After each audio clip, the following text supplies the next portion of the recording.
India Legal presents Courts Roundup.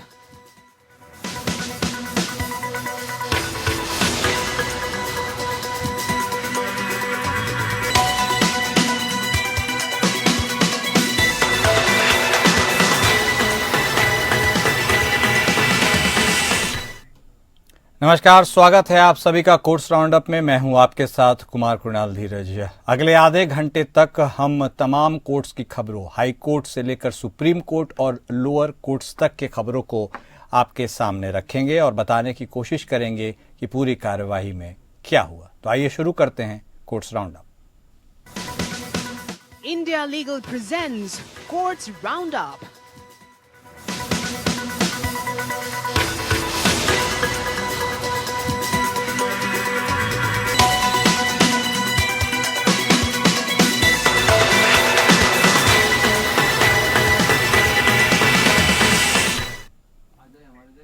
वहीं supreme court ने हाल ही में राज्य सरकारों को ई जेल प्रोजेक्ट पर एमिकस क्यूरी देवांश मेहता की ओर से प्रस्तुत सुझावों के कार्यान्वयन के लिए कदम उठाने और इस संबंध में 1 महीने के भीतर रिपोर्ट दाखिल करने का निर्देश दिया है। सुझाव निम्नलिखित हैं। पीटीएन यानी प्री ट्रायल नंबर का प्रकाशन, सीएनआर और पीआईडी अथवा जेल आईडी का संकलन, जेल अधिकारियों द्वारा सीएनआर के बिना मामलों की ट्रैकिंग, गैर पुलिस मामलों को शामिल करने के लिए डेटाबेस का संवर्धन और ई जेल पोर्टल संचालित करने के लिए कर्मियों की तैनाती और नियमित प्रशिक्षण। जस्टिस अभय अशोक और जस्टिस उज्जवल भुइयां की पीठ ने रजिस्ट्रार को पैराग्राफ 11 भाग 1 के तहत मांगे गए निर्देशों पर विचार करने और 3 सप्ताह के भीतर एक रिपोर्ट प्रस्तुत करने का निर्देश दिया कि किस तरह से उक्त को लागू किया जा सकता है। रजिस्ट्रार को पैराग्राफ 14 और 15 में शामिल सुझावों पर गौर करने का भी निर्देश दिया गया। ट्रायल कोर्ट को निर्देश दिया जा सकता है कि वह आरोप तय होने के बाद कोर्ट से जेल तक सभी संचार पर सीएनआर यानी सीएनआर नंबर के साथ साथ पीटीएन नंबर प्रकाशित करे। ट्रायल कोर्ट दोष सिद्धि के साथ पहचानकर्ताओं से युक्त एक सूचना पत्र संलग्न करने पर विचार कर सकता है। एक टेम्पलेट संलग्न किया जाता है ताकि अन्य एजेंसियों के साथ उच्च न्यायालय द्वारा प्रमुख डेटा तत्वों के मिलान की सुविधा मिल सके। यह सम्मानपूर्वक प्रस्तुत किया जाता है कि न्यायालयों और जेल के बीच संचार, उदाहरण के लिए न्यायालय के आदेश और कैदियों के लिए अपील में परिवर्तन सुनिश्चित करने के लिए स्वचालित प्रसंस्करण की आवश्यकता होगी। गुजरात हाईकोर्ट का फैसला।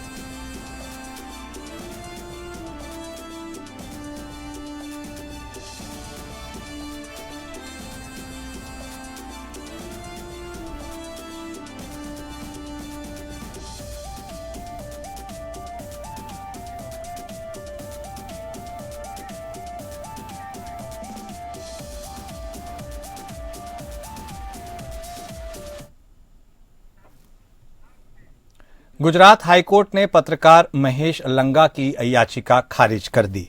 इसमें गांधीनगर पुलिस द्वारा उनके खिलाफ कथित भ्रष्टाचार, आपराधिक साजिश और चोरी के आरोप में दर्ज एफआईआर रद्द करने की मांग की गई थी। उन पर अत्यधिक गोपनीय सरकारी दस्तावेज हासिल करने का आरोप है। जस्टिस जोशी ने आदेश सुनाते हुए आवेदन खारिज किया, ऐसी बात कही। गुरुवार को सुनवाई के दौरान लंगा की ओर से पेश हुए सीनियर एडवोकेट कपिल सिब्बल ने कहा, किसी अन्य एफआईआर के संबंध में मेरे घर पर छापा मारा और उन्हें कुछ दस्तावेज मिले। उन दस्तावेजों के आधार पर उनका आरोप है कि ये गुजरात मैरीटाइम बोर्ड से चुराए गए होंगे, क्योंकि उन्हें किसी और के कहने पर चुराया गया होगा। विश्वासघात की साजिश होनी चाहिए, लेकिन किसी ने मुझे दस्तावेज नहीं सौंपे। मैं कोई सरकारी कर्मचारी नहीं हूँ। यह तर्क देते हुए कि पूरी एफआईआर अनुमान पर आधारित है, सिब्बल ने कहा, सबसे पहले उन्हें चोरी करने वाले व्यक्ति को गिरफ्तार करना चाहिए, फिर उन्हें विश्वासघात करने वाले व्यक्ति को गिरफ्तार करना चाहिए, फिर उन्हें प्रथम दृष्टया यह पता लगाना चाहिए कि क्या कोई साजिश थी। माय लॉर्ड्स, यह बेतुका है। मेरा मतलब है, मैंने ऐसा कुछ कभी नहीं देखा। मेरे खिलाफ बिल्कुल भी कोई अपराध नहीं है। वे जांच करने से पहले ही मुझे गिरफ्तार कर लेते हैं। इस बीच राज्य की ओर से पेश एडिशनल एडवोकेट जनरल मितेश अमीन ने तर्क दिया कि लंगा को धोखाधड़ी के अन्य मामले में गिरफ्तार किया गया था, जिसमें पुलिस उनके आवास पर गई और तलाशी के समय गुजरात मैरीटाइम बोर्ड के गोपनीय और संवेदनशील दस्तावेज पाए और उन्हें जब्त कर लिया था। अमीन ने कहा कि उसके बाद एफआईआर के जांच अधिकारी ने दस्तावेजों के बारे में जीएमबी को बताया। अमीन ने कहा कि जीएमबी ने एक जांच की जिसके आधार पर निकाले गए निष्कर्ष वर्तमान एफआईआर में परिलक्षित होते हैं, क्योंकि पहला इन्फॉर्मेट बोर्ड का अधिकारी है। उन्होंने कहा कि जांच प्रारंभिक चरण में है और लंगा को हिरासत में लिया गया।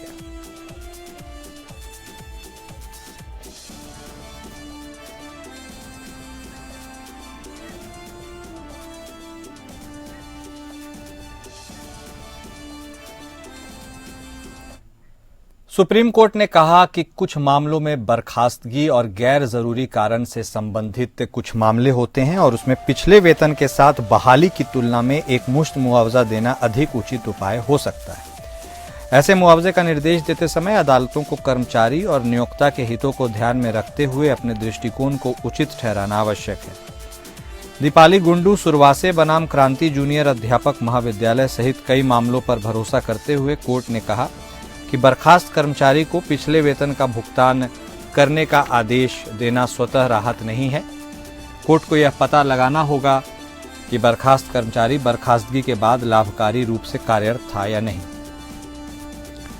कोर्ट ने कहा, अगर कर्मचारी किसी लाभकारी रोजगार को स्वीकार करता है और प्राप्त पारिश्रमिक के विवरण के साथ रोजगार का विवरण देता है, यदि कर्मचारी दलील देकर दावा करता है कि वो लाभकारी रोजगार में नहीं था, लेकिन नियोक्ता दलील देता है और अदालत की संतुष्टि के लिए अन्यथा साबित करता है, तो बहाली पर दिए जाने वाले पिछले वेतन की मात्रा वास्तव में अदालत के विवेक के दायरे में है।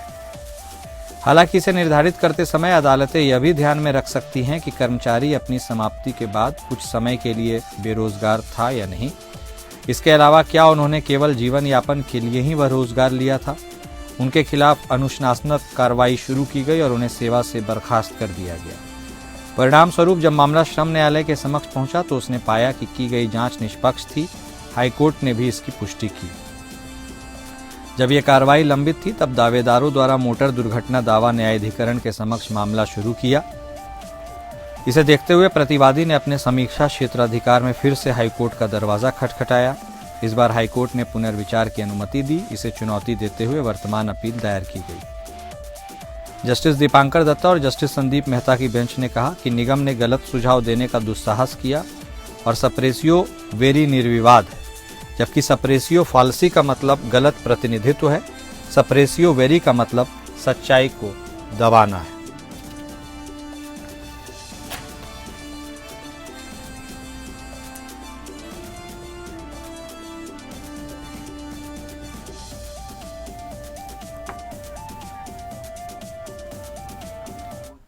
जिस मामले में सुप्रीम कोर्ट ने जम्मू कश्मीर सरकार को दोषियों के खिलाफ कार्रवाई करने का आदेश दिया था और उसकी रिहाई के लिए नीति बनाने के लिए कहा था, उस मामले में केंद्र शासित प्रदेश प्रशासन ने एक रिपोर्ट दाखिल की, जिसे ध्यान में रखते हुए केंद्र को उचित निर्णय लेने के लिए 4 सप्ताह का समय दिया गया। जस्टिस सूर्यकांत और जस्टिस एन कोटेश्वर सिंह की खंडपीठ ने मामले की सुनवाई की और आदेश पारित करते हुए कहा, एडिशनल सॉलिसिटर जनरल ने केंद्र शासित प्रदेश प्रशासन से प्राप्त रिपोर्ट के संदर्भ में उचित निर्णय लेने के लिए 4 सप्ताह का समय मांगा। उन्हें यह समय दिया गया। यह मामला तत्कालीन रणबीर दंड संहिता की धारा 302 और शस्त्र अधिनियम 1959 की धारा 30 के तहत अपराध के लिए आजीवन कारावास की सजा काट रहे दोषी से संबंधित है। उसे 3 सहकर्मियों की हत्या के लिए दोषी ठहराया गया और उसने लगभग 18 साल हिरासत में बिताए। इससे पहले की 1 तारीख को न्यायालय ने पाया कि जम्मू कश्मीर के वकील याचिकाकर्ता की समय पूर्व रिहाई का केवल इस आधार पर विरोध कर रहे थे कि कारावास की अवधि के आधार पर समय पूर्व रिहाई के लिए केंद्र शासित प्रदेश द्वारा कोई नीति नहीं बनाई गई। न्यायालय ने अनुपालन रिपोर्ट मांगते हुए आदेश देते हुए कहा, हम केंद्र शासित प्रदेश के मुख्य सचिव को निर्देश देते हैं कि वे सक्षम प्राधिकारी के समक्ष इस मामले को उठाए, जिससे प्राधिकारी द्वारा उचित समझे जाने वाले नीतिगत निर्णय लिए जा सके। सुनवाई की शुरुआत में जस्टिस कांत ने एसजी के.एम. नटराज को बताया कि जम्मू कश्मीर प्रशासन की ओर से कुछ अनुकूल रिपोर्ट है, जिसके बाद एएसजी ने कहा कि उन्हें सत्यापन या जांच के लिए समय दिया जा सकता है।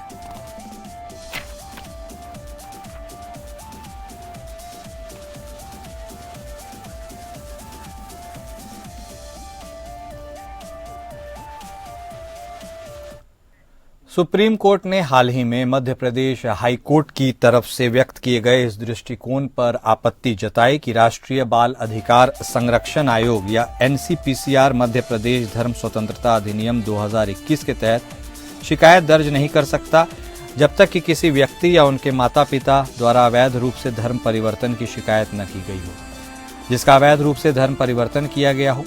हालांकि कोर्ट ने इस मुद्दे पर अंतिम रूप से कुछ नहीं कहा और इसे खुला रखा। कोर्ट ने निर्देश दिया कि हाईकोर्ट की टिप्पणियों को भविष्य के किसी भी मामले में मिसाल के तौर पर नहीं माना जाएगा। उक्त निरीक्षण के आधार पर आश्रय गृह में बच्चों के कथित धर्म परिवर्तन के मामले में किशोर न्याय अधिनियम 2015 की धारा 75 और मध्य प्रदेश धर्म स्वतंत्रता अधिनियम 2021 की धारा 3 और 5 के तहत आवेदकों के विरुद्ध एफआईआर दर्ज की गई। इसे रोमन कैथोलिक चर्च के बिशप जबलपुर जिला कटनी के धर्मप्रांत और कॉन्वेंट आशा किरण संस्थान की सिस्टर ने चुनौती दी, जिसे रोमन कैथोलिक चर्च द्वारा जिला कटनी में स्थापित किया गया था। शिकायतकर्ता प्रियांक कनंगू एनसीपीसीआर के अध्यक्ष ने कैथोलिक चर्च द्वारा संचालित आशा किरण संस्थान का निरीक्षण किया और कथित तौर पर पाया कि हिंदू बच्चों को बाइबल पढ़ने और चर्च जाने के लिए मजबूर किया जाता था। हाईकोर्ट ने कैथोलिक आर्क बिशप और एक नन को एफआईआर में अग्रिम जमानत देते हुए कहा कि प्रभावित व्यक्तियों अथवा उनके रिश्तेदारों द्वारा शिकायत न किए जाने की स्थिति में पुलिस को मध्य प्रदेश धर्म स्वतंत्रता अधिनियम के तहत मामले की जांच करने का अधिकार नहीं है। हालांकि न्यायालय ने इस मामले में शिकायत दर्ज करने में एनसीपीसीआर के अधिकार क्षेत्र के संदर्भ में हाईकोर्ट द्वारा की गई टिप्पणियों पर आपत्ति जताई। Chief justice of India DY Chandrachud और जस्टिस जेबी पारदीवाला और जस्टिस मनोज मिश्रा की अध्यक्षता वाली पीठ ने नोटिस जारी करते हुए मामले में एनसीपीसीआर के अधिकार पर संदेह जताया था।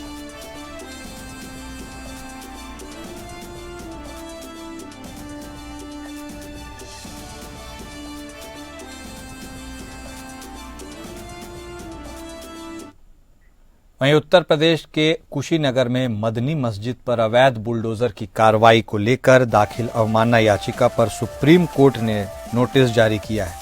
सुप्रीम कोर्ट ने मदनी मस्जिद पर बुलडोजर कार्रवाई के लिए जिम्मेदार अधिकारी के खिलाफ अवमानना का नोटिस जारी किया। 2 हफ्ते में जवाब देने को कहा। जस्टिस बीआर गवई की अध्यक्षता वाली बेंच सुनवाई के दौरान उसने पूछा कि बुलडोजर की कार्रवाई के लिए जिम्मेदार अधिकारियों के खिलाफ क्यों न अवमानना की कार्रवाई की जाए। साथ ही कोर्ट ने अगले आदेश तक किसी भी तरह की तोड़फोड़ पर भी रोक लगा दी। उत्तर प्रदेश के कुशीनगर मदनी मस्जिद गिराए जाने के लिए जिम्मेदार अधिकारियों के खिलाफ सुप्रीम कोर्ट में अवमानना याचिका दाखिल कर आरोप लगाया गया है कि इस कार्रवाई में पिछले साल 13 नवंबर में बुलडोजर की कार्रवाई पर सुप्रीम कोर्ट के दिए गए उस फैसले का उल्लंघन किया गया। जस्टिस गवई की अगुवाई वाली खंडपीठ ने मौखिक रूप से टिप्पणी की कि न्यायालय ने अपने 13 नवंबर के फैसले में ही सभी आवश्यक दिशा निर्देश जारी किए, जिसमें यह भी शामिल है कि पीड़ित व्यक्ति अधिकार क्षेत्र वाले हाईकोर्ट का दरवाजा खटखटाने के लिए स्वतंत्र होंगे। सुप्रीम कोर्ट ने कब्जे की संपत्ति को लेकर उसकी डिलीवरी को निर्दिष्ट करने वाले बिक्री के लिए समझौते को हस्तांतरण माना जाएगा और बॉम्बे स्टाम्प अधिनियम के अनुसार स्टाम्प ड्यूटी के अधीन होगा। जस्टिस जेबी पारदीवाला और जस्टिस आर महादेवन की खंडपीठ ने बॉम्बे स्टाम्प अधिनियम से संबंधित मामले की सुनवाई की, जहां अपीलकर्ता ट्रायल कोर्ट और हाईकोर्ट के बिक्री के समझौते पर स्टाम्प ड्यूटी लगाने के फैसले से व्यथित था, जिसने उसे कब्जे का अधिकार दिया, भले ही वास्तविक स्वामित्व बिक्री विलेख के निष्पादन पर हो। अपीलकर्ता ने तर्क दिया कि समझौते में स्पष्ट रूप से कहा गया है कि संपत्ति का कब्जा अपीलकर्ता के पास किराएदार के रूप में था और बिक्री विलेख के निष्पादन के बाद ही स्वामित्व के आधार पर हस्तांतरित किया जाएगा। इसलिए उन्होंने तर्क दिया कि बिक्री के लिए समझौता स्टाम्प शुल्क के अधीन नहीं हो सकता, क्योंकि इसे हस्तांतरण के रूप में नहीं माना जा सकता। वीना हसमुख जैन और अन्य बनाम महाराष्ट्र राज्य और श्याम सुंदर राधेश्याम अग्रवाल बनाम पुष्पाबाई नीलकंठ पाटिल के मामलों से संदर्भ लिया गया, जो इस बात का सिद्धांत का समर्थन करता है कि यदि कब्जा बेचने के समझौते के तहत हस्तांतरित किया जाता है या हस्तांतरित करने के लिए सहमति दी जाती है, तो यह हस्तांतरण के रूप में स्टाम्प शुल्क को आकर्षित करता है। न्यायालय ने स्पष्ट किया कि अगर क्रेता पहले से ही संपत्ति के कब्जे में है और समझौते में कब्जे के हस्तांतरण का प्रावधान है, तो इसे हस्तांतरण के रूप में माना जा सकता है। फिर अपील खारिज कर दी गई।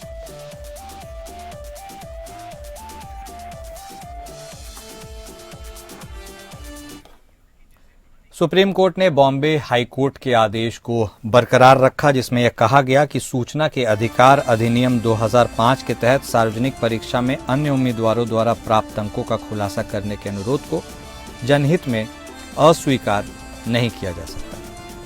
11 नवंबर 2024 को रिट याचिका में पारित आदेश द्वारा हाई कोर्ट ने आरटीआई एक्ट के तहत जिला कोर्ट पुणे में जूनियर क्लर्क के पदों पर भर्ती में खुद सहित अन्य उम्मीदवारों द्वारा प्राप्त अंकों का खुलासा करने की मांग करने वाली प्रतिवादी की याचिका स्वीकार की थी। इस आदेश को अब जस्टिस सुधांशु धूलिया और जस्टिस अहसानुद्दीन अमानुल्लाह की खंडपीठ ने बरकरार रखा है। हाईकोर्ट के समक्ष यह तर्क दिया गया कि रैंक हासिल करने और इंटरव्यू के लिए आमंत्रित किए जाने के बावजूद उनका चयन नहीं हो पाया। उन्होंने परिणामों और चयन प्रक्रिया के बारे में जानकारी हासिल करने के लिए आरटीआई के तहत आवेदन किया। उन्होंने अनुरोध किया कि इस आधार पर अस्वीकार कर दिया गया उनके अनुरोध को कि जानकारी गोपनीय थी। इसे खारिज करते हुए हाईकोर्ट ने कहा कि ऐसी चयन प्रक्रिया में उम्मीदवारों द्वारा प्राप्त अंकों को व्यक्तिगत जानकारी नहीं माना जा सकता। न्यायालय ने कहा, हमारा यह भी मानना है कि चिन्हों का खुलासा व्यक्तिगत जानकारी की श्रेणी में आ सकता है, फिर भी इस व्यक्तिगत जानकारी का खुलासा वर्तमान में जनहित में आवश्यक है।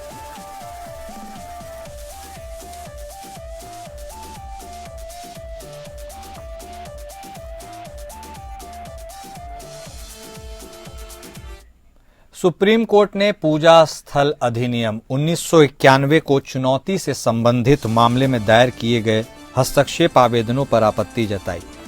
सीजेआई संजीव खन्ना और न्यायमूर्ति पीवी संजय कुमार की पीठ ने कहा कि ऐसे हस्तक्षेप आवेदनों की एक सीमा होनी चाहिए। सीजेआई खन्ना ने टिप्पणी की, हम पूजा स्थल अधिनियम मामले पर सोमवार को सुनवाई नहीं करेंगे। यह 3 जजों की बेंच का मामला है। बहुत सारी याचिकाएं दायर की गई हैं। मार्च में किसी समय सूचीबद्ध करे। हस्तक्षेप दायर करने की एक सीमा है। कांग्रेस पार्टी, सीपीआईएमएल, जमीयत उलमा हिंद और ऑल इंडिया मजलिस इत्तेहाद उल मुस्लिमीन यानी एआईएमआईएम प्रमुख असदुद्दीन ओवैसी सहित विभिन्न राजनीतिक दलों और नेताओं ने भी इस मामले में हस्तक्षेप आवेदन दायर किए हैं। वरिष्ठ अधिवक्ता दुष्यंत दवे ने माना कि आगे किसी हस्तक्षेप की अनुमति नहीं दी जानी चाहिए। ऐसे याचिकाकर्ता मौजूद याचिकाओं में आवेदन दायर कर सकते हैं, बशर्ते ऐसे आवेदन नए आधार पर उठाए जाए। न्यायालय ने आदेश दिया कि लंबित रिट याचिकाएं जिनमें कोई नोटिस नहीं है, अतिरिक्त आधार उठाते हुए आवेदन दायर करने की स्वतंत्रता के साथ खारिज कर दी जाती है। अंततः न्यायालय ने निर्देश दिया कि मामले को अप्रैल में 3 न्यायाधीशों की पीठ के समक्ष सूचीबद्ध किया जाए। पूजा स्थल अधिनियम अदालतों को ऐसे पूजा स्थलों के चरित्र पर विवाद पैदा करने वाले मामलों पर विचार करने से रोककर सभी धार्मिक संरचनाओं की स्थिति की रक्षा करने का प्रयास करता है, जैसा कि अगस्त 1947 को था।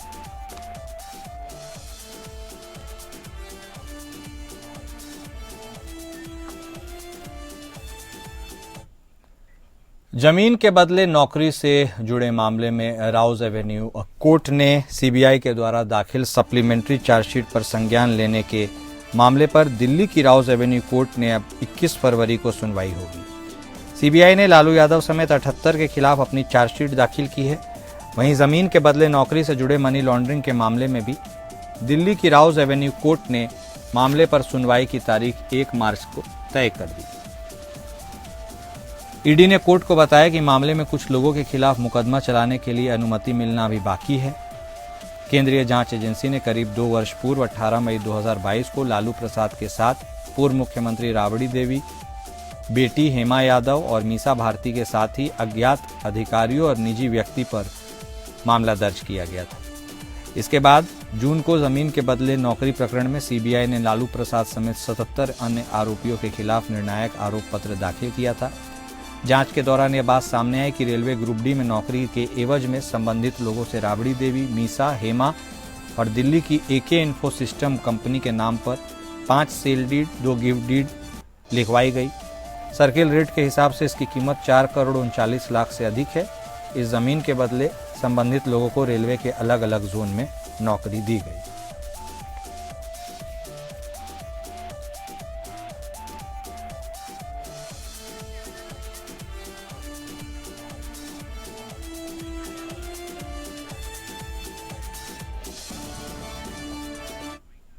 सुप्रीम कोर्ट ने हरियाणा के एडिशनल एडवोकेट जनरल के खिलाफ पंजाब एंड हरियाणा हाईकोर्ट द्वारा की गई प्रतिकूल टिप्पणियों पर रोक लगा दी।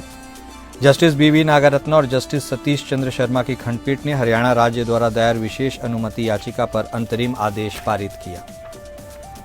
खंडपीठ के समक्ष सॉलिसिटर जनरल तुषार मेहता और सीनियर एडवोकेट सिद्धार्थ लूथरा ने प्रार्थना की कि राज्य के वकील के खिलाफ की गई टिप्पणियों पर रोक लगाई जाए। इस याचिका के खिलाफ प्रतिवादी के वकील सीनियर शोएब आलम पेश हुए। राज्य के वकील को फटकार लगाते हुए हाईकोर्ट के जज जस्टिस मजरंगी नेहरू कौल ने कहा, वर्तमान मामले में राज्य के वकील इस मौलिक कर्तव्य में दुर्भाग्य से विफल रहे। इस न्यायालय के समक्ष किए गए भ्रामक प्रतिनिधित्व ने न केवल एक एडवोकेट पर अनुचित आक्षेप लगाए बल्कि ट्रायल कोर्ट के कामकाज के बारे में निराधार चिंताएं भी पैदा की।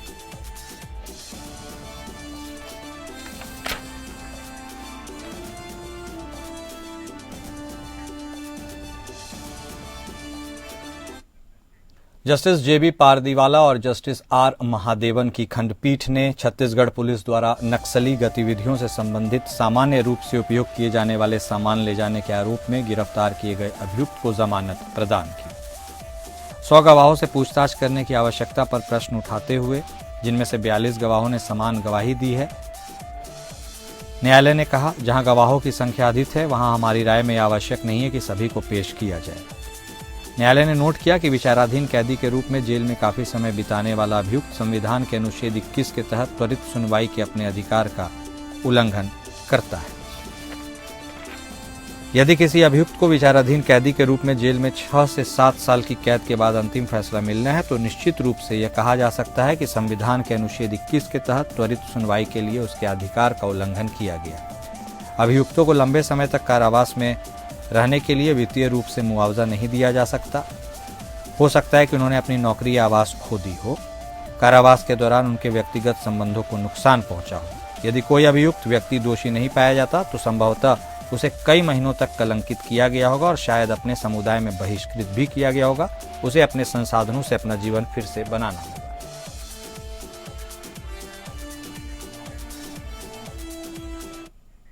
और कोर्ट्स राउंड अप में अभी के लिए बस इतना ही। नमस्कार।